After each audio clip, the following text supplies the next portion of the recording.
سیدنا و مولانا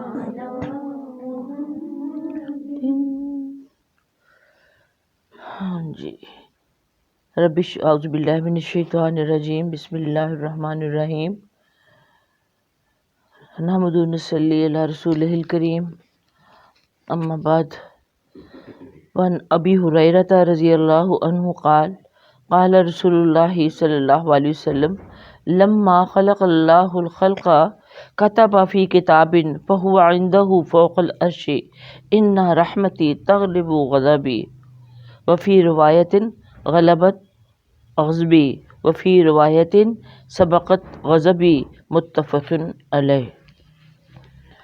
حضرت ابو ہریرہ رضی اللہ تعالیٰ عنہ سے روایت ہے کہ آپ صلی اللہ علیہ وسلم نے ارشاد فرمایا، جب اللہ تعالیٰ نے مخلوق کو پیدا فرمایا تو اس کو ایسی کتاب میں لکھ دیا جو اس کے ہاں عرش پر ہے، اِنَّ رحمتی تغلب غضبی۔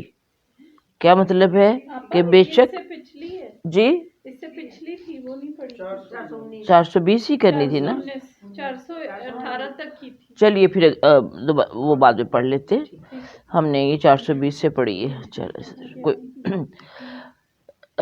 تو کیا فرمایا کہ جب اللہ تعالیٰ نے سب مخلوق کو پیدا فرمایا تو اس بات کو ایسی کتاب میں لکھ دیا جو اس کے ہاں عرش پر ہے۔ وہ کتاب کون سی ہے؟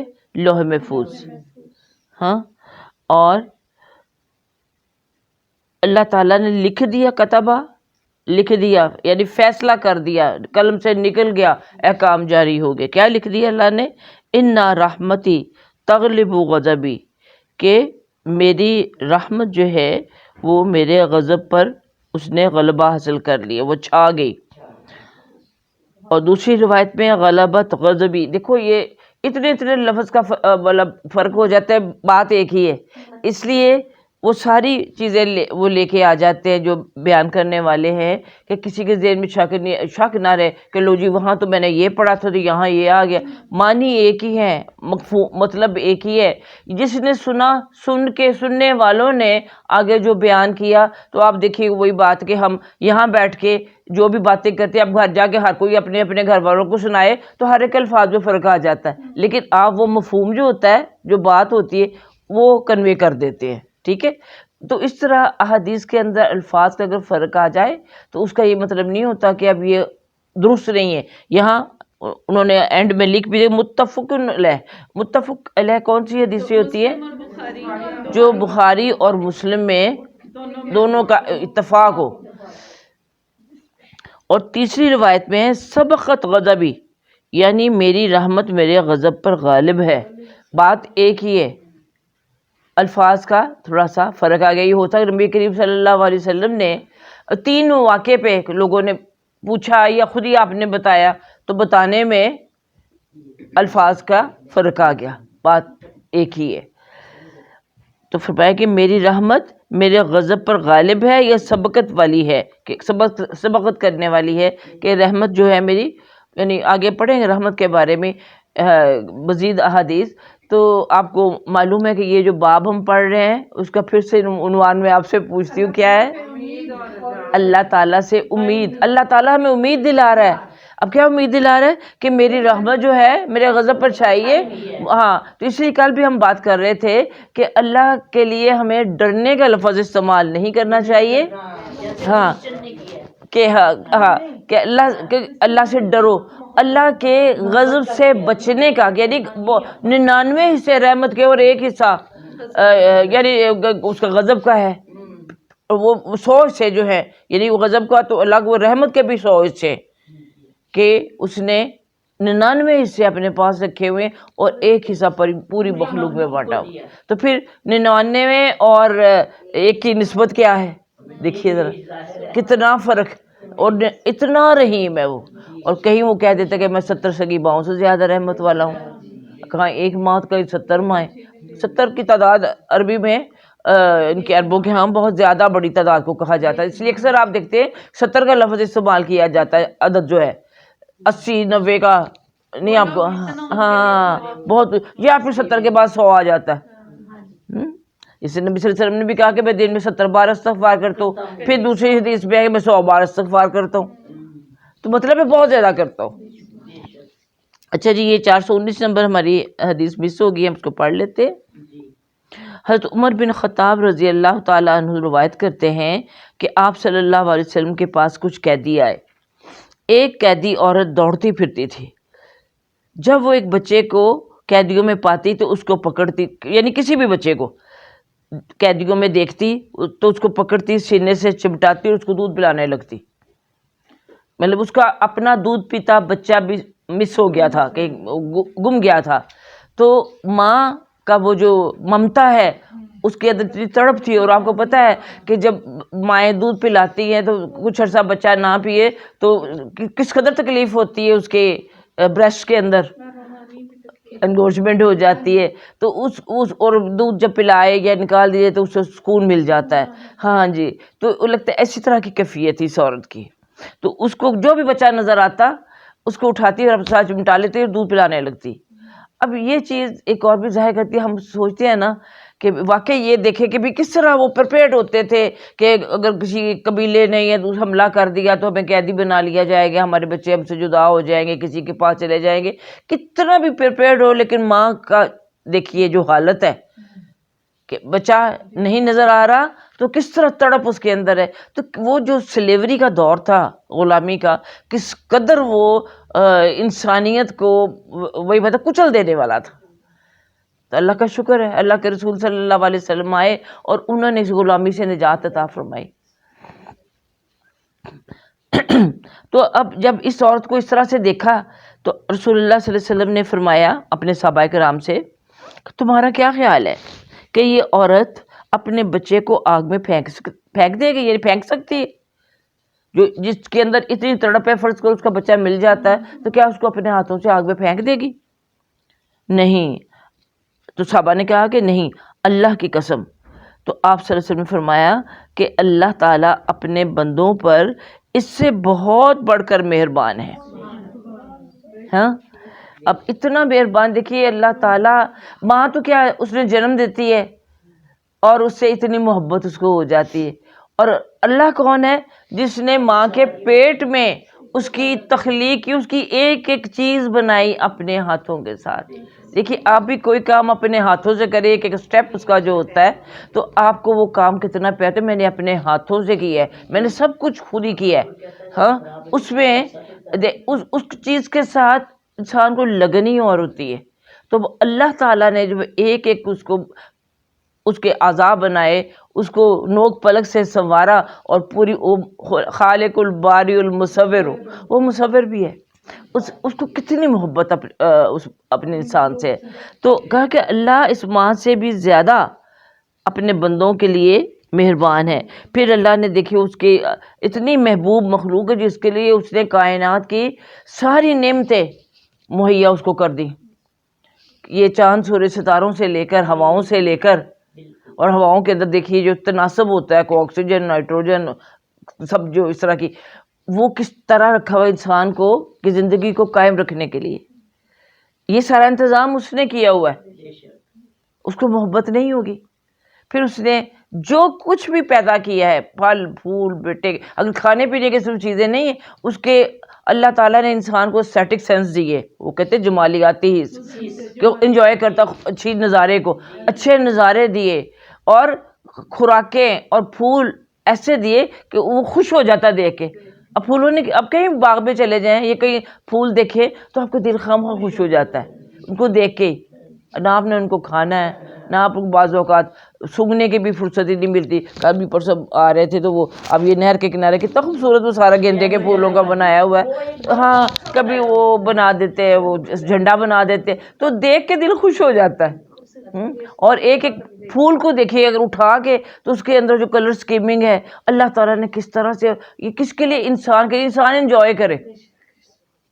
اب ہر کوئی پھول کو ایک ایک پتی کو نہیں دیکھتا، لیکن جس کے اندر وہ ہوتا ہے حس زیادہ، وہ اس کو دیکھتی ہے۔ پھر یہ نہیں کہ صرف دیکھنے سے محدود ہے، ایک آرٹسٹ دیکھے تو وہ اس کو دیکھ کے ویسا پھول بنانے کی کوشش کرے گا جب اس نے اس کو دیکھا ہے، محسوس کیا ہے۔ لیکن ایک جب انسان اللہ کی قدرتوں پر غور کرنے والا جو ہوتا ہے تو انہی چیزوں کے ذریعے وہ اللہ کی معرفت حاصل کر لیتا ہے کہ میرے پروردگار نے کتنا کچھ کس طرح سے بنایا ہوا ہے، کس قدر نرم، کس قدر وہ اس کی. اب ایک ہی چیز کو لے کے بیٹھ گئے ہم. تو اللہ تعالیٰ مہربان ہے کیونکہ اس نے انسان کو بنایا اور اس کے لیے ساری اس کی ضروریات جو تھی مہیا کر کے اس کو دنیا میں پہنچایا.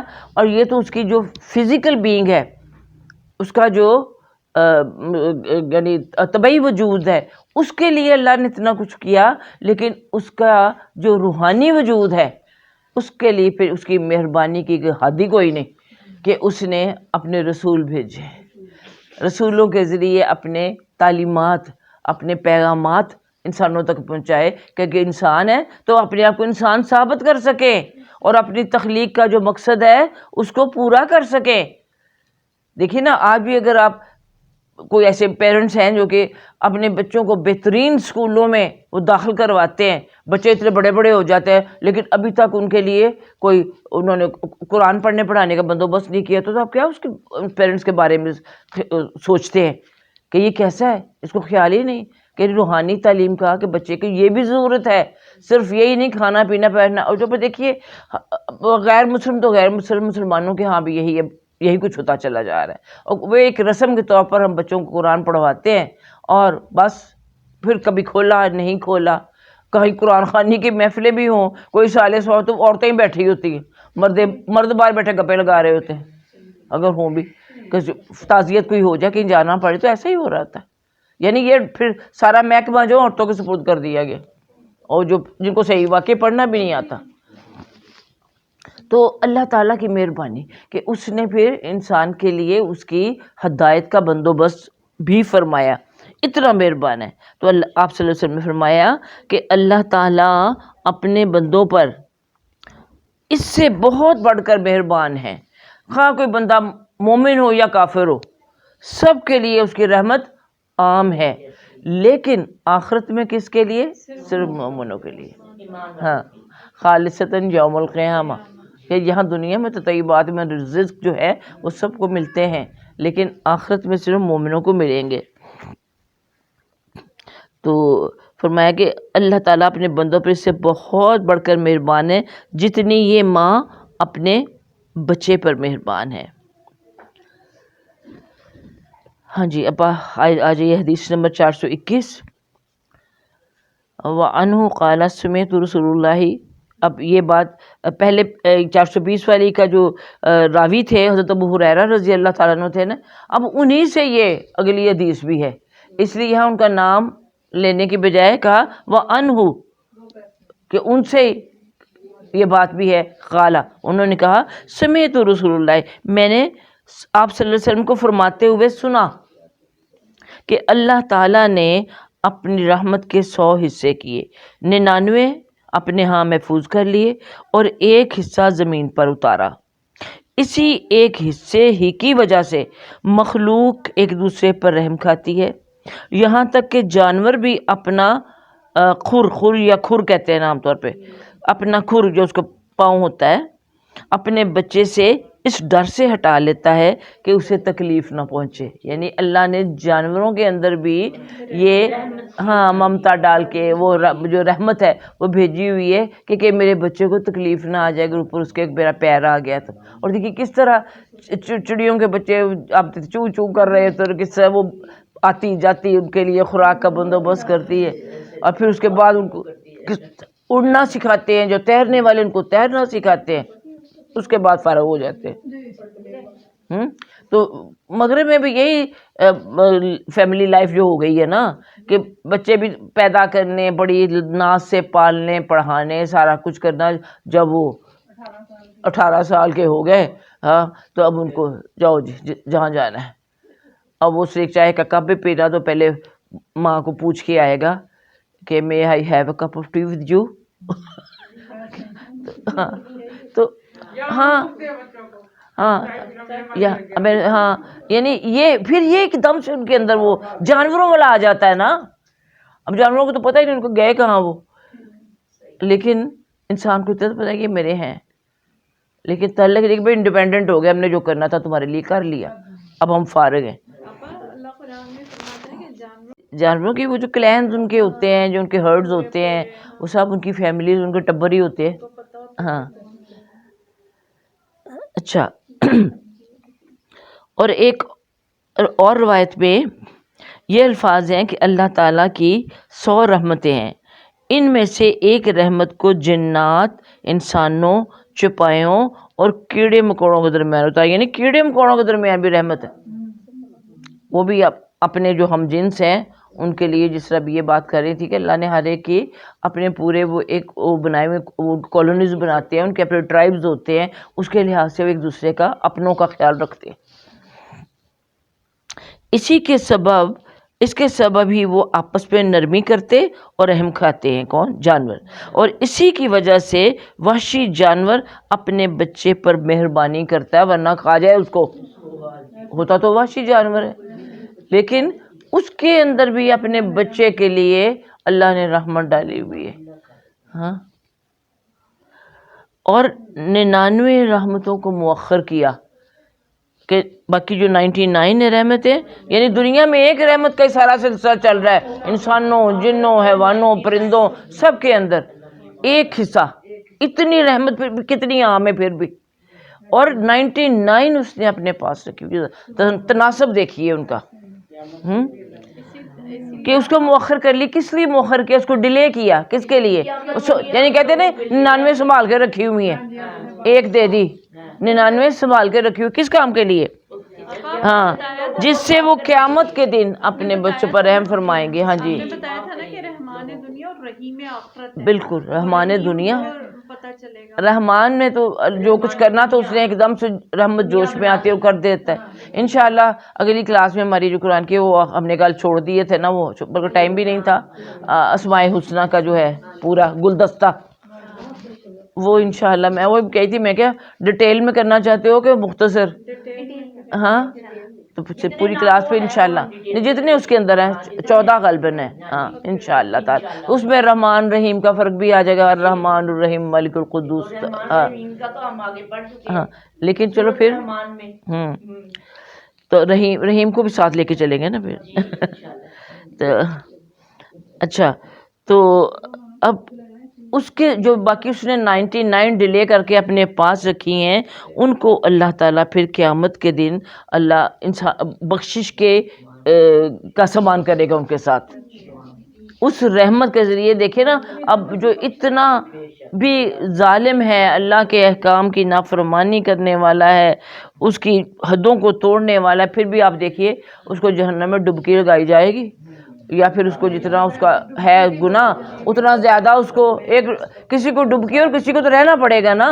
لیکن آخر کار وہ رحمت جو ہے اس کو نکال لے آئے گی باہر.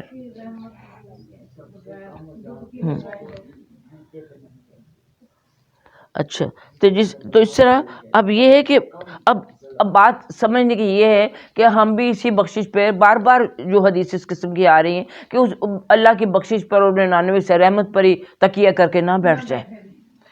ہم نے اپنی کوشش کرنی ہے. اب یہ نہیں ہے کہ ہم نافرمانیاں کریں، اللہ تعالیٰ کی حدود کو پامال کریں، سب کچھ کریں، پھر ہم اللہ تعالیٰ سے رحمت کی امید رکھیں. تو اللہ تعالیٰ کا غضب بھی تو ہے نا، ذرا اس کا بھی انسان کو ذہن میں رکھنا چاہیے کہ ایسا نہ ہو کہ اللہ کا غضب جو ہے وہ جوش میں آ جائے ہماری اتنی غلط کاریاں دیکھ کر. رحمت کی امید رکھنی چاہیے، لیکن اس کی ناراضگی سے بچنے کا بھی اہتمام کرنا چاہیے. چنانچہ ہم یہاں پر اگر تھوڑے سے بھی اچھے بیج بولیں گے نا تو وہ ہمیں آخرت میں اللہ تعالیٰ اس کے میٹھے پھل عطا کرے گا. یعنی میٹھے پھلوں کے جو بیج ہیں، یہ نہیں کہ ہم کڑوے بیج بوئیں اور اس سے امید رکھیں کہ میٹھے پھل نکلے گا. نہیں، ایسا نہیں ہوگا. ہم اپنا کام کرتا چلے جائیں. ہاں جی، کہ یہ دنیا سے ہی تو پھر ہم مثالیں دیتے ہیں کہ دنیا میں اگر ایسا نہیں ہوتا تو آخرت میں کیسے ہوگا.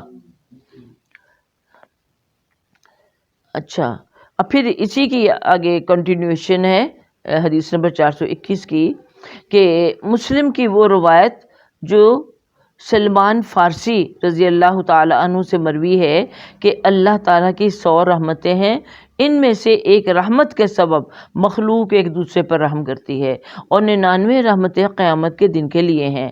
اور مسلم ہی کی ایک اور روایت میں یہ الفاظ ہیں کہ بے شک اللہ تعالیٰ نے جس دن آسمانوں اور زمین کو پیدا فرمایا 100 رحمتیں پیدا فرمائیں، ہر ایک رحمت اتنی بڑی ہے کہ آسمان و زمین کے خلا کو بھر دے گی، یعنی ایک رحمت اتنی، اور اگر ہوں 99 یا جیسے پوری زمین کی ابھی ہم نے بات کی، تو ایک ایک رحمت جو ہے پورے زمین و آسمان کے درمیان جو خلا ہے اس کو بھر دے گی، اور ان میں سے پھر ایک رحمت زمین میں رکھ دی۔ اسی رحمت ہی کی وجہ سے والدہ اپنے بیٹے پر اور وحشی جانور اور پرندے ایک دوسرے پر رحم کھاتے ہیں۔ جب قیامت کا دن آئے گا تو رب ذوالجلال والاکرام اپنی رحمتوں کو، اس 99 رحمتوں کو ملا کر اس رحمت کو مکمل فرما دیں گے، یعنی اب 100 پوری ہو گئی، 100 کی 100 رحمتیں جو ہیں اب پھر وہ اللہ تعالیٰ کی یعنی کہ روز حشر وہ کام آئیں گی۔ اور پھر اللہ تعالیٰ دیکھیے نا، وہ حساب کتاب جب ہو رہا ہوگا تو اس وقت بھی بہت سے لوگ ہوں گے جن سے بات پرس نہیں ہوگی، اللہ تعالیٰ ان کا اعمال نامہ دیکھے گا اور ان کو جنت میں جانے کا پروانہ دے دے گا۔ ہاں، لیکن یہ ساری جو ہم پڑھ رہے ہیں اس میں ہمیں امید دلائی جا رہی ہے کہ اللہ بڑا رحیم ہے، لیکن اس کے ساتھ ساتھ یہ یاد رکھنے کی بھی چیز کہ اللہ تعالیٰ کی رحمت کے اوپر ہی بھروسہ کر کے نہ بیٹھ جائے، کیونکہ عموماً ہمارے ہم یہی کہتے ہیں اللہ بڑا غفور رحیم ہے، اللہ بڑا رحیم ہے، وہ نہیں کچھ، وہ کیسے بھی دوزخ میں ڈالے گا؟ ہاں، لیکن دیکھیے دوزخ میں صرف وہی کافر مشرک نہیں ڈالیں گے، ان کا کیا قصور ہے کہ مشرکوں گھر میں پیدا ہو گئے، ہم مسلمانوں کے گھر میں پیدا ہوئے، اس پر ہی شکر کریں ساری زندگی، تو وہ تھوڑا ہے۔ ہمیں تو کچھ کرنا ہی نہیں پڑا، ہمیں تو کچھ کرنا نہیں پڑا، ہاں، اللہ تعالیٰ کا کتنا شکر ہے۔ ہاں ہاں جی، کس چیز نے تمہیں اللہ کی رحیمی کے بارے میں دھوکے میں پڑے رہتے ہیں نا، اللہ بڑا غفور رحیم ہے، نبی صلی اللہ علیہ وسلم اور شفاعت کرنے والے ہیں، بس نعرے لگاتے رہو اور وہ شفاعت کر دیں گے ہمیں، اور کچھ نعتیں پڑھو، نعرے لگاؤ۔ اسے تم آپ نے بھیجی تھی مجھے وہ پوسٹ، وہ خادم حسین رضوی کی، وہ سب کو بھیجی تھی کہ اچھا ہاں، تو وہی کہتا تھا کوئی نعتیں پڑھنے والا کو اس کی بات، کوئی وہ نعتیں والا کہتا ہے کہ مدینے جاؤں اور جا کے واپس نہ آؤں، تو وہ خادم حسین جو کہتا سنڈیا اتنے جا کے تو کرنا کی ہے کہ اتنے بہ رہنا، واپس آ کوئی دین دا کام کر آگے۔ تو اس کی باتیں ایسی مطلب بڑی پریکٹیکل چیزیں ہیں، نہیں چیز پریکٹیکل ہے واقعی۔ ہم کہتے ہیں جی وہ بریلوی ہے، تھا یا ہے، جو کچھ بھی ہے، ان کے عقیدے ہیں اور ان کے ایسے دین کے لیے کام کرنے کی اہمیت دیکھیے ان کے ہاں کتنی۔ ہاں، تو ایک اور بات اس نے کی، بات آ جاتی، وہ کہتے کسی اور نے پڑھی ہوگی کہ اللہ کے سے دیا ماوا نہ مرن، وہ کہنا ماوا نے تو مرنا ہی ہے، جڑا ہے انہیں مرنا ہی مرنا ہے، ماں مار گئی تعزیت تو ہوگی، کم کرو۔ تو اس کی بعض باتیں بڑی مطلب دیکھا جائے کہنے والے جو بھی کہتے رہے، لیکن با عمل انسان یعنی عمل کرنے والے وہ لوگ ہیں۔ میں تو ذاتی طور پر نہیں اتنا جانتی، لیکن اس طرح کبھی کبھار سننے پڑھنے سے اندازہ تو ہوتا ہی ہے نا کہ کسی کا کیا وہ ہے، اللہ کی نظر نہیں، وہ بات اس کا جو ہے اللہ جانتا ہے، ابھی بھی نہیں ہم کچھ کہہ سکتے، لیکن جس کا انجام بخیر ہو جائے، جس کے لیے ابھی حدیث پڑھیں گے کہ 40 لوگ بھی جو شرک نہ کرنے والے کسی کے جنازے میں آ جائیں تو اس کی بخشش ہو جاتی ہے، یعنی شرک نہ کرنے والے ہوں۔ تو اب جو وہ لاکھوں کا مجمع تھا 40 تو ہوں گے ان میں کوئی کم از کم ضروری، ہاں۔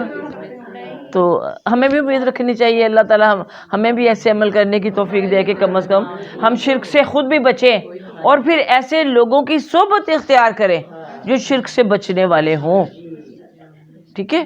تو تبھی وہ لوگ ہمارے جنازے میں آئیں گے نا، جیسے لوگوں میں اٹھنے بیٹھے رہیں گے سب سے پہلے تو وہی آئیں گے۔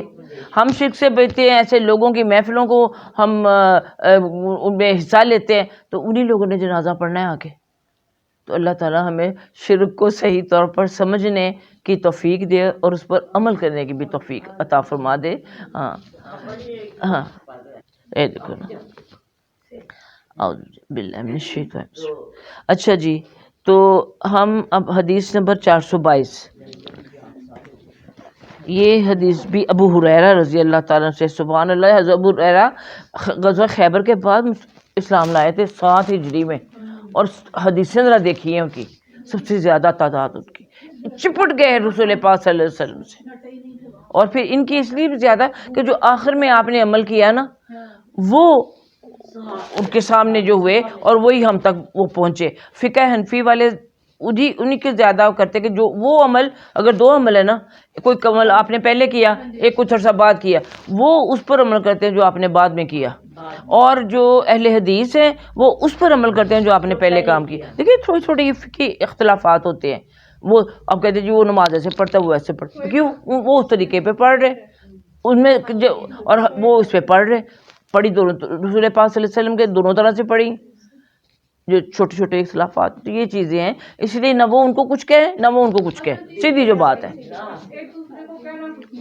ہاں اچھا، تو یہ حضرت ابو ہریرہ رضی اللہ تعالیٰ عنہ سے روایت ہے کہ نبی اکرم صلی اللہ علیہ وسلم نے اللہ تعالیٰ کا ارشاد نقل فرمایا ہے کہ اللہ تعالیٰ فرماتے ہیں، جس بندے نے کوئی گناہ کیا ہو پھر کہا اللہ مغفر لی ذنبی، کہ اے اللہ تو میرے گناہوں کو معاف فرما، پس اللہ فرماتے ہیں میرے بندے نے ایک گناہ کیا، وہ جانتا ہے کہ اس کا ایک رب ایسا ہے جو گناہوں کو بخشنے والا ہے اور گناہوں پر پکڑ بھی سکتا ہے۔ اس کو پتہ ہے گناہ کرنے والے کو کہ میرا ایک رب ہے جو گناہوں کو بخشنے والا ہے، لیکن ساتھ یہ بھی اس کو پتہ ہے کہ وہ رب گناہوں پر پکڑ بھی سکتا ہے، اس کے باوجود وہ دوبارہ وہ گناہ کر لیتا ہے، پھر کہتا ہے اللہ مجھے معاف کر دے، رب اغفر لی ذنبی، کہ اللہ میرے گناہ معاف کر دے۔ تو اللہ فرماتے ہیں کہ میرے بندے نے اے میرے رب میرے گناہ کو معاف فرما، تو اللہ فرماتے ہیں کہ میرے بندے نے ایک گناہ کیا پھر جانا کہ اس کا ایک رب ہے جو گناہ کو بخش بھی سکتا ہے اور پکڑ بھی سکتا ہے، یعنی اگلی بار بھی جب دوبارہ اس نے وہ گناہ کیا، لیکن اس کے ذہن میں یہ ہے کہ میرا رب ہے، مجھے دیکھ رہا ہے، مجھے گناہ یہ معاف بھی کر سکتا ہے اور مجھے پکڑ بھی سکتا ہے۔ دیکھیے ہم سب سے بھی ایسے گناہ ہو جاتے ہیں، ہر دفعہ ہم توبہ نہیں کرتے، اب نہیں کسی کی برائی کرنی، پھر کوئی نہ کوئی موقع ملے تو رہ نہیں سکتے۔ زبان کی جو اس طرح کی ہیں، یعنی کسی کے عیب دیکھنا، کسی کا مذاق اڑانا، میں آپ ہم سب کوئی بھی اپنے آپ کو نہیں کہہ سکتا کہ ہم اس سے بری ہیں، یا ہم نے کبھی نہیں کیا یا ہم نہیں کرتے، ہم سب کرتے، اور کرنے کے بعد فوراً دل میں آتی ہے میں نے غلط کی ہے، اللہ مجھے معاف کر دے، اچھا آئندہ نہیں کروں گی، پھر کیا ہوتا ہے، پھر کوئی ایسا موقع پھر وہ رہا نہیں جاتا، ایسا ہی ہوتا ہے نا۔ تو دیکھیے یہ وہ گناہ ہیں جن کو ہم چھوٹے سمجھتے ہیں، لیکن سورہ حجرات کے حوالے سے یہ گناہ کتنے بڑے ہیں کہ نہیں؟ ہاں اس کے باوجود یہ نہیں، مجھے لگ رہا تھا کہ جسے ہماری کیفیت ہی ہے، ہاں ہاں کہ بھی پتہ ہے گناہ کرتے وقت کہ بھی یہ اللہ ناراض ہوگا، مجھے نہیں کرنا چاہیے، لیکن پھر وہ رہا نہیں جاتا۔ یہ تو ہم اپنی بات کر رہے ہیں، اور بھی گناہ دیکھیں، کوئی شراب پینے والے ہیں، کوئی رجسٹ نہیں کر سکتے، اور اسی طرح کے بھی اور گناہ، اب کاروبار میں ہیرا پھیری، جھوٹ بولنا، اب زندگی کے سارے شعبے لے لیجئے، تو جو جن کے اندر میں ایمان ہوتا ہے ان کے اندر یہ پھر احساس ہوتا ہے، ان کا ضمیر زندہ ہوتا ہے، اور وہ ضمیر ان کو کہتا ہے تم نے غلط کیا، کہتا اچھا اللہ میاں معاف کر دے، آئندہ نہیں میں کروں گی۔ ہاں لیکن اللہ کی رحمت دیکھیے، بات یہاں ہوتی ہے، وہ ہو رہی ہے اللہ کی رحمت کی، اور اللہ کی رحمت کی امید رکھنے کی۔ پھر بندے نے تیسری بار گناہ کیا اور گناہ کر کے ہی کہا کہ اے رب اغفر لی ذنبی، اللہ فرماتے ہیں کہ میرے بندے نے گناہ کیا اور اس نے جانا کہ میرا ایک رب ہے جو گناہ کو بخش بھی سکتا اور پکڑ بھی سکتا، یعنی بار بار یہ چیز ریپیٹ ہو رہی ہے۔ تو اللہ تعالیٰ فرماتے کہ میں نے اپنے بندے کو بخش دیا، پس وہ جو چاہے کرے۔ اب یہ وہ جو چاہے کرے، یہ بات جو ہے یہ آپ کو ہمیں بلکہ آپ کو مجھے ہم سب کو دھوکے میں مبتلا کر سکتی ہے کہ اللہ تعالیٰ معاف کرتا چلا جاتا ہے، چلو تیسری بار بھی کر لیا، اب جو جی چاہے تم کرو۔ جی چاہے تم کرو کا مطلب کیا ہے کہ اس سے یہ نہیں کہ گناہ جو ہے کہ اس نے کر لیا، توبہ کر لی، کہ جب تک وہ گناہ سے توبہ کرتا رہتا ہے تو اس سے فائدہ کیا ہوتا ہے کہ وہ توبہ جو ہے اس کے پہلے جو گناہ ہے اس سے معاف ہو جاتے ہیں، وہ اپنے پہلے کے جو گناہ ہیں ان کو وہ ساتھ ساتھ اللہ تعالیٰ سے ہاں جی معافی مانگ کر اس سے بخشوا لیتا ہے۔ تو اب اگر ہم اپنے کو بھی دیکھیں، ہم اسی طرح سے ہم بعض ہمیں سے بہت لوگ نماز شروع کی، میں نے نماز کو چھوڑنی، میں نے کلاس میں آنا، میں نے سارا پڑھ کے چھوڑنا انشاءاللہ، اب تھوڑی دیر بعد دیکھو وہ غائب ہو جاتے، کوئی نہیں آتے، یا چلو کہیں اور جوائن کر لے، ویل اینڈ گڈ، لیکن کچھ لوگ چھوڑ دیتے، نہیں یہ بڑا مشکل ہے، بڑے سارے کام چھوڑ چھاڑ کے جانا پڑتا ہے۔ یہ اسی طرح آپ دیکھیے تو وہ نماز کا بھی ہے، کچھ جو نہیں پڑھنے والے بڑے جوش میں آ کے شروع کرتے ہیں، بڑے جوش میں آ کے پردے کا اہتمام کیا، پھر کچھ دنوں کے بعد وہ چھوڑ دیتے ہیں۔ اچھا پھر خیال آتا ہے تو غلط کام ہو گیا، میں پھر پڑھوں گی، وہ دوبارہ سے پھر وہ توبہ کر لی، پھر شروع کر لیا، پھر یہ بار بار اس طرح سے مطلب جو کرنے والا ہے، تو اللہ تعالیٰ یعنی اپنی رحمت کا ہمیں امید دلا رہا ہے کہ اگر تم بار بار بھی گناہ کرو گے تو اللہ تعالیٰ اس توبہ کی وجہ سے بخشے گا، کیوں ایویں نہیں بخش دے گا، تم توبہ کرتے رہو گے تو اللہ تعالیٰ تمہیں بخش دے گا۔ لیکن اب اگر وہی بات ہے 2-3 دفعہ ایسا ہوا کہ آپ نے نماز پڑھی یا وہ پردے کی بات کری، جیسے عموماً ہمارے یہاں شادیاں وادیوں میں ہم پردہ بھول جائیں، تو وہاں جو کرنے والیاں بھی ہوتی ہیں سب کو دیکھی حیرت ہوتی ہے مجھے دیکھ کے۔ ابھی 2-3 دن پہلے شادی میں گئی، شرعی پردہ کرنے والیاں، پورا تیاریاں شیاریاں ویڈیو موویاں سٹیج سب کچھ ہو رہا تھا وہاں پہ۔ ہاں ہاں شادی میں گئے نا ہاں، تو بہرحال یہ ایسا ہی ہے کہ ہم پھر کیا کہتے ہیں وہاں، اگر تو ضمیر زندہ ہے تو پھر یہی ہوتا ہے کہ اچھا اب نہیں کچھ کرنا، اب تو یہ بیٹے کی شادی تھی نا، اب تو اس کرنا پڑا نا، اب نمازیں بھی ہاں بھائی کی شادی تھی، ہاں اب یا تو اپنے گھر والا معاملہ تھا تو اب تو کرنا ہی کرنا تھا، اور ہوتا بھی ایسا ہی ہے، ہاں اپنوں کی شادیوں میں ایسا، تو یہ بار بار توبہ کرتے ہیں۔ لیکن وہی بات ہے پھر کیا ہوتا ہے، پھر کہتی ہے اب اس نے بھی دیکھ لیا، اس نے بھی دیکھ لیا، کیا بھی نہیں ہوتا، چل چھوڑے پرے پردہ، اب کیا کرنا ہے، وہ چھوڑ کے بیٹھ جاتی۔ اللہ ہمیں معاف کرے، پھر ایسا بھی ہو جاتا ہے۔ ہاں تو یہ چیز ہے کہ اللہ تعالیٰ بڑا غفور الرحیم ہے، اس کی رحمت بڑی وسعت والی ہے، وہ چھائی ہوئی ہے، غالب ہے اس کے غضب کے اوپر، تو ہم کیوں اس کے غضب کو دعوت دیتے ہیں، یا کام شروع ہی نہ کریں، سوچ سمجھ کے کریں جو بھی کرنا ہے کہ جو آپ نبھا سکتے ہیں، اور پھر اسٹیپ بائی اسٹیپ اسلام ہمیں اصول سکھاتا ہے تدریج کا، کہ آپ گریجولی اپنے آپ کو کسی بڑی منزل کی طرف لے کے جائیں۔ آپ یہ نہیں کہ آپ اوپر جانا چاہتے ہیں اب 2 قدم رکھے پھر لمبی چھلانگ ماریں اوپر، تو 3-4 سیڑھیاں اکٹھے ہائی جمپ کر کے تو پٹک کے نیچے ہی آ کے گریں گے آپ۔ ہاں تو آپ جلدی نہ کریں کہ میں 3-4 سیڑھیاں اکٹھی چڑھ جاؤں، تو پھر پٹخنی لگ جاتی ہے۔ ہاں استقامت کی دعا بھی کریں، اس کے لیے اپنے ذہن کو پوری طرح تیار بھی کریں، اور اس کے بعد وہ کام کریں دین کا جو بھی کر رہے ہیں۔ ٹارگٹ اپنا رکھے، نیت کر لے، وہ کہ اللہ نہ کرے اگر آپ کو موت آ جاتی، آپ نے نیت تو کی ہوئی ہے نا کہ میں نے ہاں میں یہ کہہ رہی تھی کہ جو پردہ چھوڑنے والی ہیں ان کا اپنا دل تو برا ہوتا ہے، دیکھنے والے کا دل بھی بہت برا ہوتا ہے، یہ تو ہم تو ان کو اتنا اچھا آئیڈیلائز کر رہے تھے، نہیں بات سنو، دل صرف دل ہاں دیکھ کے ہاں کہ بھی اس طرح سے انہوں نے اچھے بھلے ٹریک پہ تھے واپس آ گئے ہیں، تو انسان کا دل اب صرف دل کڑتا نہیں ہے، پھر ضرور میں اس کے ساتھ بات کروں گی کہ دیکھو اچھی بھلی تھی، اب اس نے چھوڑ دیا۔ یہ صرف دل میں کڑنا اور بات ہے، وہ تو ہوتی کڑن، لیکن وہ کڑن ہم نکالتے بھی ہیں، پھر وہ چغلی ہو گئی، کیونکہ اس کو رکھنا بھی مشکل ہوتا ہے اپنے اندر، تو کہیں نہ کہیں سے بات منہ سے نکل جاتی ہے، کوئی دوسرا نہ بھی سوچے یا اور کرے تو ہم اس کو توجہ دلا دیتے کہ دیکھو۔ ہاں تو اب یہ کہ اللہ تعالیٰ کے جو یعنی خوف ہے، اس کا جو مواخذہ ہے، وہ انسان کے ہر وقت دل میں حاضر رہنا چاہیے.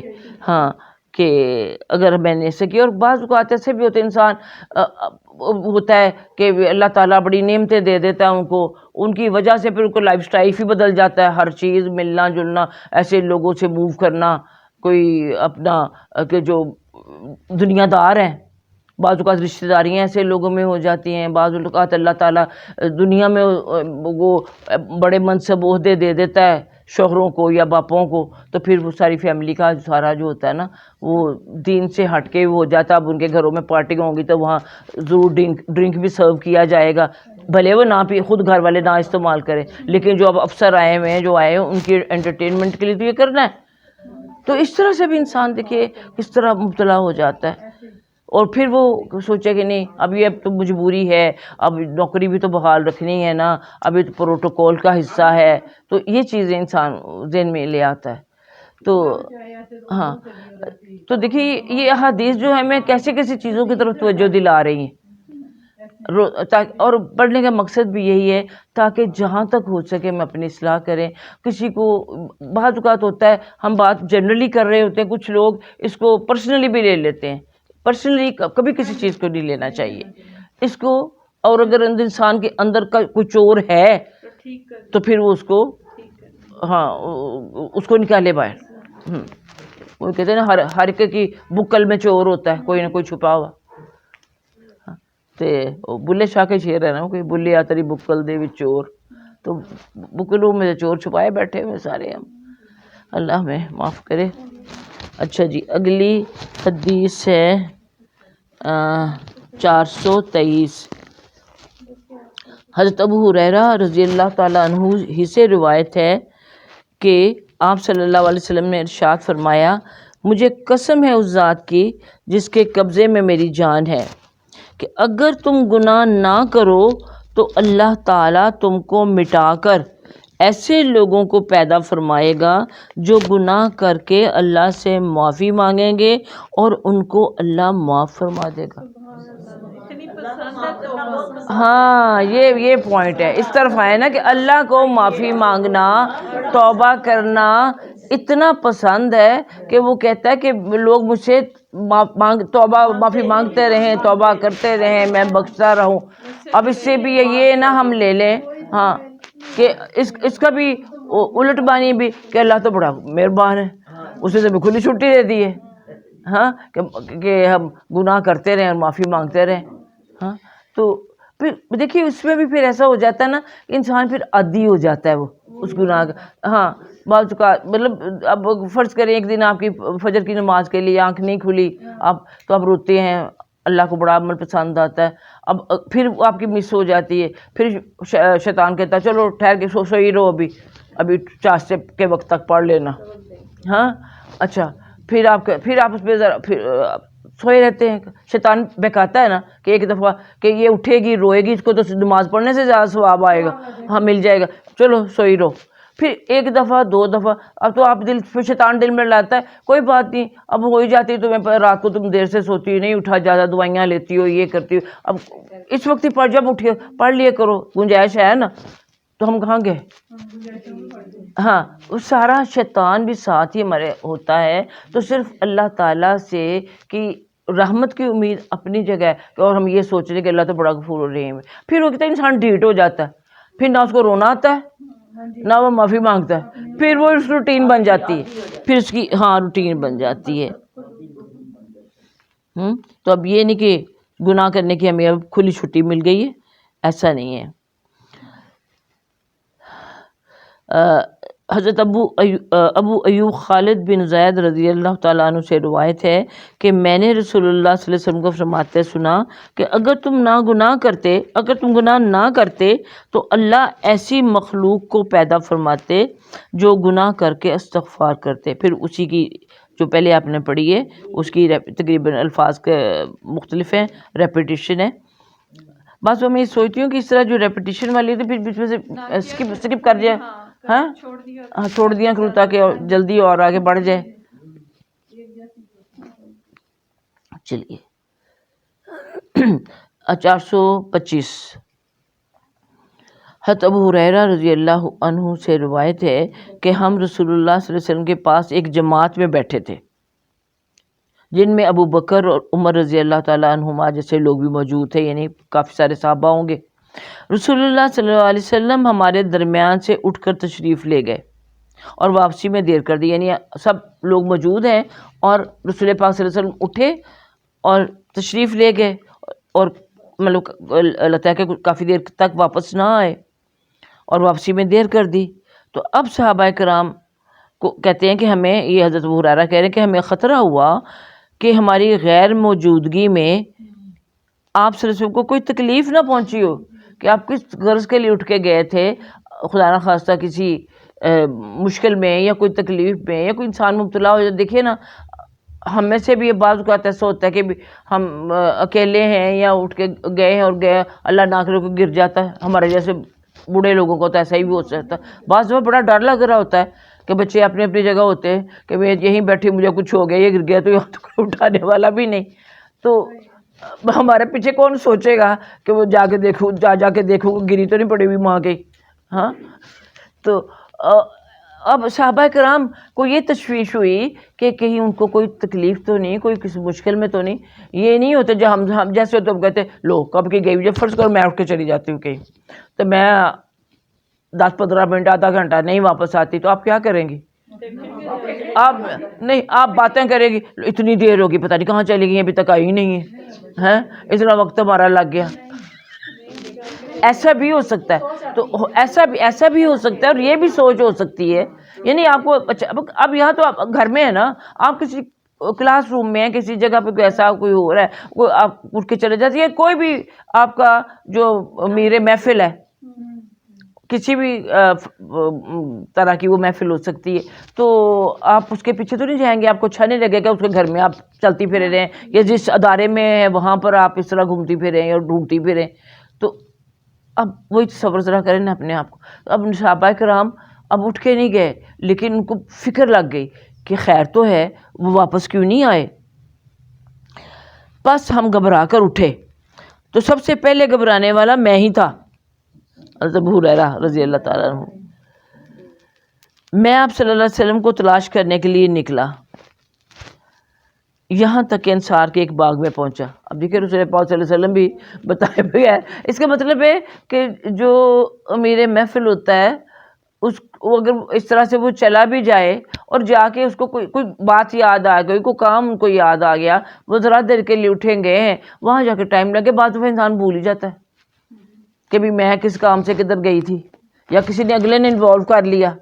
اب بڑے لوگوں کے ساتھ یہ بھی مسئلہ ہوتا ہے کہ ان سے کوئی مسئلہ ہی پوچھنے لگ پڑا، وہ ادھر مصروف ہو گئے، تو باقی جو پیچھے بیٹھے ہوئے ہیں ان کے لیے یہ ہو جاتا ہے۔ بعض رکھے بچے تو بڑے خوش ہوتے ہیں جب کلاس سے ٹیچر نکل کے جاتے ہیں، ہاں، بلکہ آپ بچے بھی خوش ہوتے ہو جب ٹیچر کو کبھی جانا پڑ جائے تو آج شور مچا ہوتا ہے واپس آنے تک، تو ہاں، تو آپ کہتے چلو اچھا ہوا تھوڑا سا دیر کے لیے ذرا ریلیکس ہو گئے۔ تو وہ کہتے ہیں کہ یہاں تک کہ انصار کے ایک باغ میں پہنچا۔ اب اتنا سا تو مدینہ تھا، آس پاس ہی کہیں ہوں گے، وہ کسی انصاری کا باغ تھا وہاں۔ اب یہ روایت بہت لمبی تھی، اب انہوں نے پوری یہاں بیان نہیں کی ابو ہریرہ نے، وہ تو ایک رس بنوان ہر چیز بیان کرنے والے ہیں، لیکن یہاں پہ امام نووی نے پوری روایت نہیں، اس کا جو لب لباب ہے نا وہ آپ کے سامنے رکھا ہے۔ اب وہ یہی اس لیے وہ کہتے ہیں، اب یہ بھی نہیں کہ انہوں نے کھا گئے ہیں یا چھپا گئے ہیں، نہیں، انہوں نے ذکر کر دیا کہ لمبی روایت ذکر کی گئی ہے جس میں آپ صلی اللہ علیہ وسلم نے فرمایا کہ اے ابو ہریرہ جاؤ، اور جس کو بھی اس دیوار کے باہر پاؤ، یعنی وہ جو باغ کی ہوگی دیوار، بشرط یہ کہ وہ لا الہ الا اللہ کی گواہی دل کے یقین کے ساتھ دیتا ہو، اس کو جنت کی خوشخبری ہے۔ باقی روایت مطلب یہ، اب اس سے کیا ہمیں سمجھ میں آتی ہے کہ صحابہ آپ صلی اللہ علیہ وسلم اٹھ کے گئے تو صحابہ کرام کو تشویش ہوئی، کیوں ہوئی؟ اس لیے کہ ان سے محبت تھی، بے پناہ محبت تھی، کہ دیکھو آپ دیکھیے آپ کا بچہ ادھر ادھر ذرا ہو جاتا ہے تو آپ کو کتنی تشویش ہوتی ہے کہ وہ کہاں گیا، خاص طور پہ جب آپ کسی محفل میں ہوتے ہیں، کسی بازار میں ہوتے ہیں تو انگلی پکڑی ہوتی ہے، تو ذرا انگلی چھوڑ کے بچہ ادھر ادھر ہوا نہیں تو اس قدر آپ وہموں میں اور تشویش میں مبتلا ہو جاتے ہیں۔ تو یہاں دوسری چیز جو ہمارے لیے غور طلب ہے وہ یہ ہے کہ آپ صلی اللہ علیہ وسلم نے ابو ہریرہ سے کیا کہا کہ جاؤ اس دیوار کے باہر، یعنی جو بھی تمہیں مدینہ شہر کے اندر لوگ جو کوئی بھی ملے اس کو خوشخبری دو، اگر وہ اپنے دل سے لا الہ الا اللہ کی گواہی دے رہا ہے، یعنی پورے اخلاص کے ساتھ، تو اس کو جنت کی خوشخبری ہے۔ اب دیکھیے اس حدیث سے بھی بہت ہم غلط معنی وہی لے لیتے ہیں کہ آخر تو جنت میں جانا ہی ہے نا، ہے بات یہی اس کے اندر کہ جنت میں وہ جائے گا سب کے لیے، جسے لا الہ الا اللہ پڑھ لیے تو وہ جنت میں جائے گا۔ اب یہ نہیں کہ زندگی میں ایک دفعہ لا الہ الا اللہ پڑھ لیے تو وہ جنت میں ہی جائے گا تو کہاں دوزخ کی بھگت کے پوری جائے گا، لیکن اس سے پہلے کیا گزرے گی کہ پوری سزا اس کو دی جائے گی، پھر وہ دوزخ سے نکالا جائے گا، پھر اس کو جنت کی نہروں کو پانی ڈالا جائے گا، وہ دوبارہ اس کے جسم یوں اگے گا جیسے نباتات اگتی ہیں، پھر اس کو جنت میں لے جایا جائے گا، لیکن چہرے پہ ایک داغ لگا کے، ہاں، کہ یہ دوزخ سے ہو کے آیا ہوا پہچانا جائے گا، یعنی وہ اس نے اس کے جو گناہ ہیں اس نے پیچھا نہیں پھر بھی چھوڑا، کہ چاہے وہ نشان ہی کی شکل میں اس کو وہ ہو گیا۔ اور دوسری بات سے یہ ہمیں سمجھ آتی ہے کہ اگر کوئی استاد یا لیڈر اپنے کسی شاگرد کو یہ کہہ دیتا کہ جاؤ میری طرف سے تم تبلیغ کرو یا بعض لوگوں کو یہ پہنچاؤ، تو اس کا بھی ہمیں یہاں سے جواز مل رہا ہے کہ اپنا قائم مقام اس کا بنا دو۔ میں کہتی ہوں کہ آج میں کہیں جا رہی ہوں، چلو تم آ کے درس اندلیب دے دے، آپ دے، کوئی بھی جس کو بھی میں کہہ دوں یا کوئی اپنے آپ کو والنٹیئر کرے، تو وہ اس کا مطلب ہے اس کے قائم مقام وہ ہو سکتا ہے، اور اس کی ذمہ داری تو نبی صلی اللہ علیہ وسلم کی تھی نا تبلیغ کی، لیکن آپ صلی اللہ علیہ وسلم نے ابو ہریرہ رضی اللہ کے ذریعے ان کو کہا کہ آگے پہنچاؤ، یہ کام تم کر سکتے۔ چلیے جی آگے، اللہم صلی علی محمد وعلی آل محمد کما صلیت علی ابراہیم وعلی آل ابراہیم انک حمید مجید، اللہم بارک علی محمد وعلی آل محمد کما بارکت علی ابراہیم وعلی آل ابراہیم انک حمید مجید، رب اشرح لی صدری ویسر لی امری واحلل عقدۃ من لسانی یفقہوا قولی، اللہم انفعنا بما علمتنا وعلمنا ما ينفعنا وزدنا علما، نحمدہ ونصلی علی رسولہ الکریم، اما بعد، فاعوذ باللہ من الشیطان الرجیم۔ وعن ابی ذر رضی اللہ عنہ قال قال النبی یقول اللہ عز وجل من جاء بالحسنۃ فلہ عشر امثالها او ازید ومن جاء بالسیئۃ فجزاء سیئۃ مثلها او اغفر ومن تقرب منی شبرا تقربت منہ ذراعا ومن تقرب منی ذراعا تقربت منہ باعا ومن اتانی یمشی آتیتہ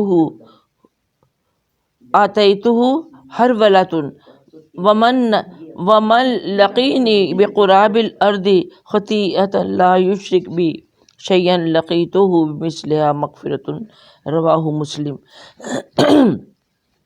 حضرت ابو ذر رضی اللہ عنہ سے روایت ہے کہ نبی کریم صلی اللہ علیہ وسلم نے فرمایا کہ اللہ تعالیٰ فرماتے ہیں، جب یہ حدیث ایسی آگے تو کیا حدیث ہے؟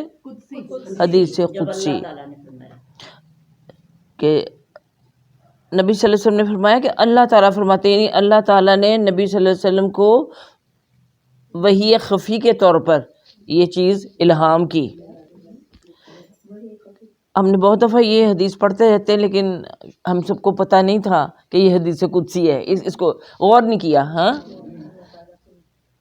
تو فرمایا کہ اللہ تعالیٰ فرماتے ہیں کہ جو ایک نیکی لے کر آیا اس کے لیے 10 گنا اجر ہے، یا اس سے بھی بہت زیادہ دوں گا، جیسے وہ مشہور حدیث رمضان والی، روزوں والی ہے، صوم لی ونا اجزی بھی، کہ روزہ انسان میرے لیے رکھتا ہے اور اس کی جزا میں ہی دوں گا، یعنی بے حساب دوں گا، تمہیں بتاتا بھی نہیں ہوں، اتنی روزے کی جزا ہے۔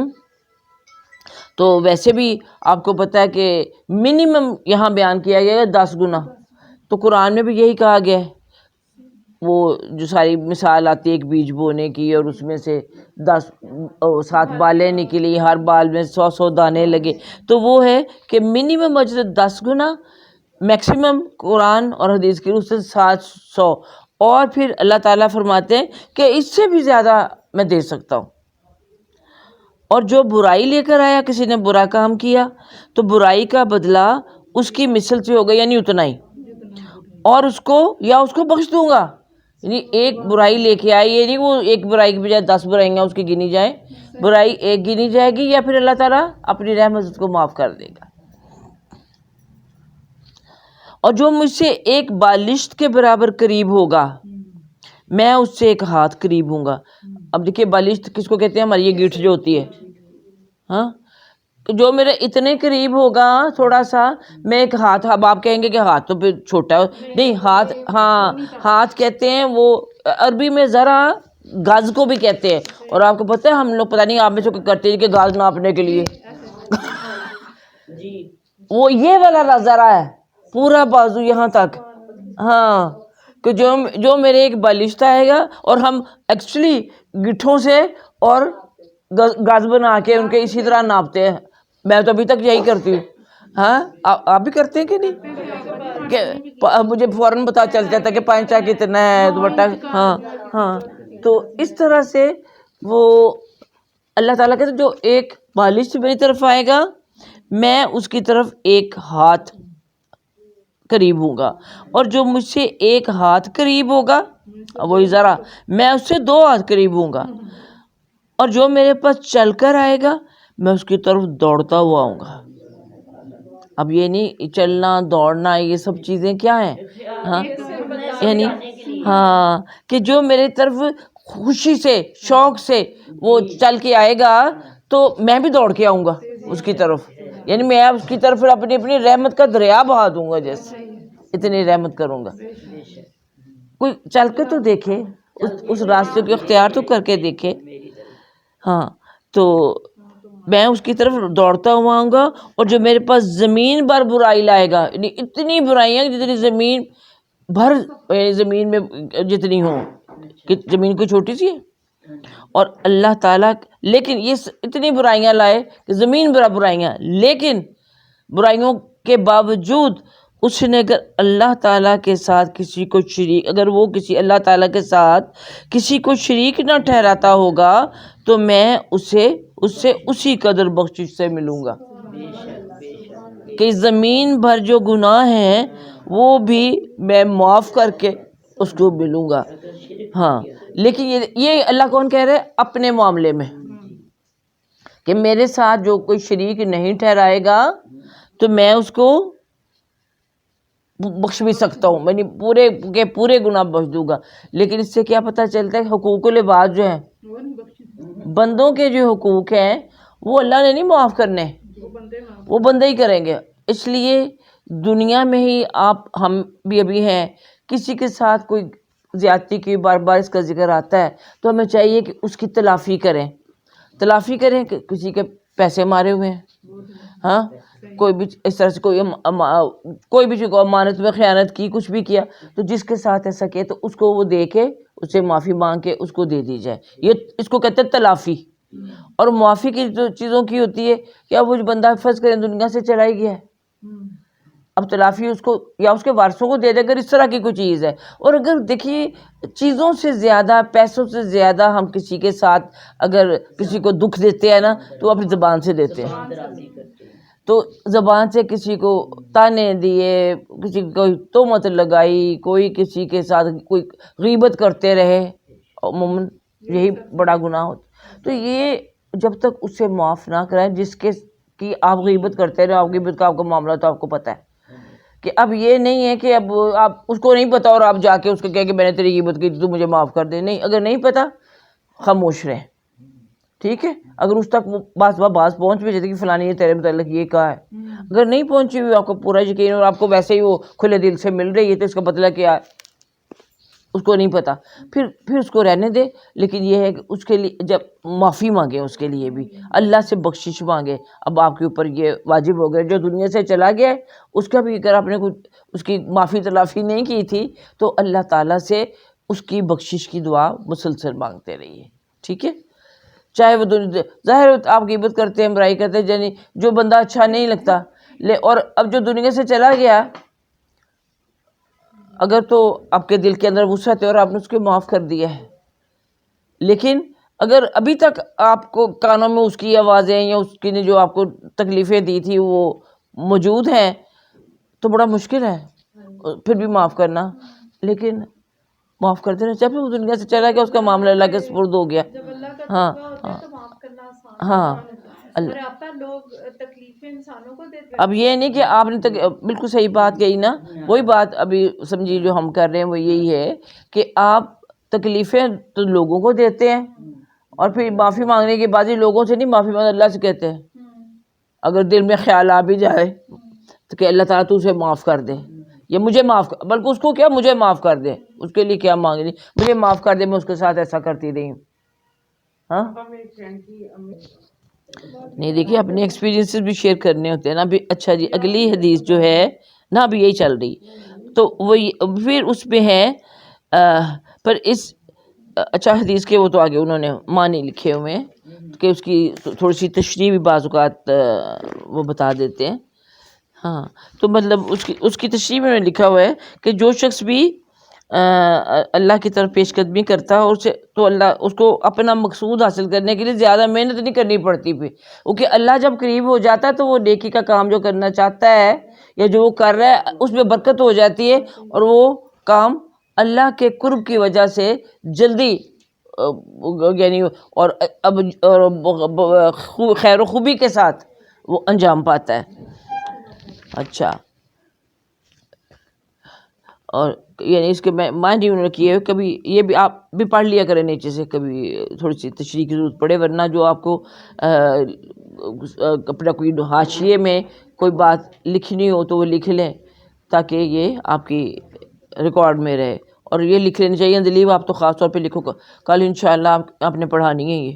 ہاں سبھی کو میں تو کہوں گی، دیکھو یہ لکھا ہوتا ہے نا کچھ نہ کچھ تو پھر ہماری یادداشت میں تو سب چیزیں نہیں رہتی، مطلب وہ چیزیں جو آتی ہیں تو ٹھیک ہے، تو جو بھی نئی بات سمجھ میں آتی ہے یا نیا پوائنٹ کو ہے تو وہ آپ اس کو تھوڑا سا اس کا پوائنٹ اپنا لکھ لیں. ٹھیک ہے نا. ہاں اسی طرح آپ کو میں کہتی ہوں جب آپ کلاس میں قرآن کی کلاس میں ہو وہاں بھی ایسا ہی کیا کریں، یا کچھ ساتھ ڈائری رکھیں اور اس کے اندر آپ لکھیں اگر کتاب نہیں خراب کرنی تو. اچھا حدیث نمبر 415. ہاں حضرت جابر رضی اللہ تعالیٰ سے روایت ہے کہ ایک دیہاتی عرابی لکھا ہونا عربی، ایک دیہاتی حضرت صلی اللہ علیہ وسلم کی خدمت میں حاضر ہوا اور عرض کیا کہ یا رسول اللہ صلی اللہ علیہ وسلم 2 واجب کرنے والی چیزیں کیا ہیں؟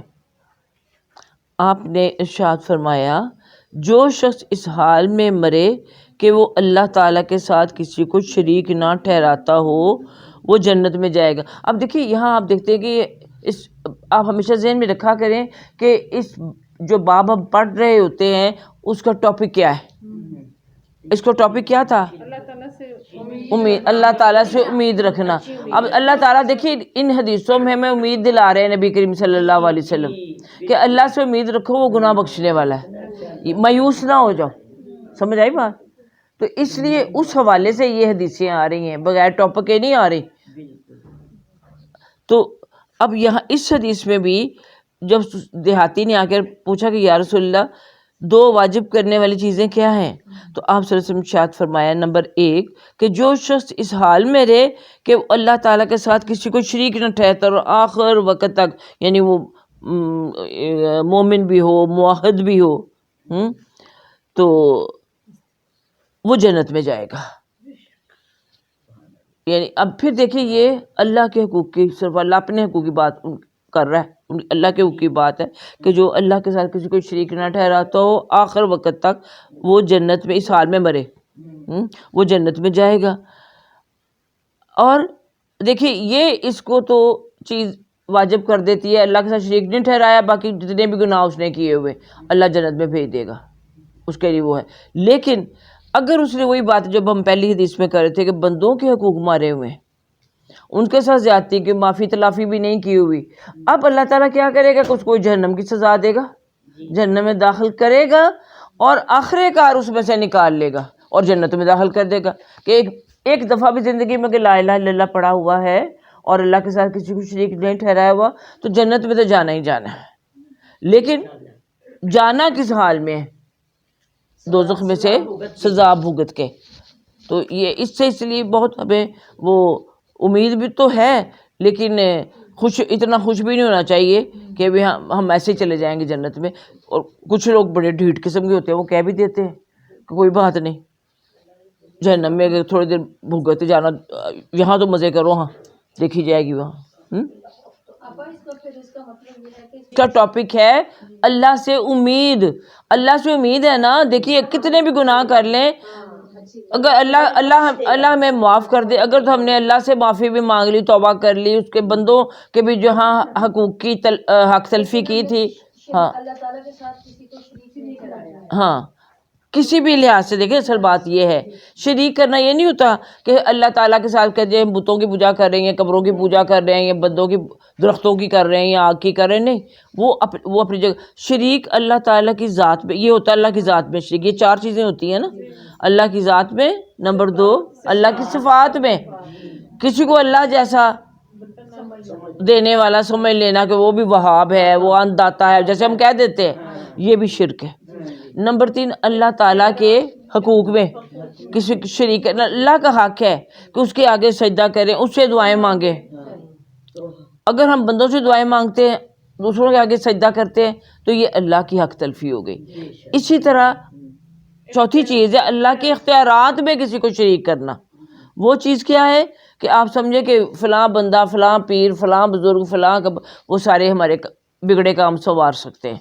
اگر یہ دل میں ہو جائے تو یہ بھی شرک ہو جائے. 4 چیزیں ہمیں اپنے دل میں ضرور رکھنی چاہیے. میں یہ کر رہی ہوں, ہاں جی, یعنی کہ میں بھی, اور دیکھیے, اور میں نفس, نبی صلی اللہ علیہ وسلم نے وہ فرمایا نا کہ جو, ہاں کہ سب سے زیادہ جس کی پوجا کی جاتی ہے وہ انسان کی خود اپنی خواہشات نفس ہے.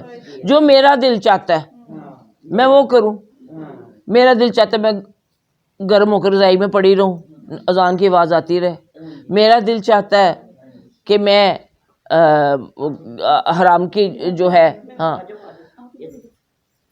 کمائی کھاتا رہوں, بڑے اس میں مزے ہیں, یا حرام کاری کرتا رہوں. تو یہ نفس کی خواہشات کی پیروی ہوتی ہے. اور یہ بھی سب سے کیا برا معبود, کیا اس کو کہا گیا ہے, جو ہاں بدترین, ہاں یہ لفظ ہے مجھے, ہاں. تو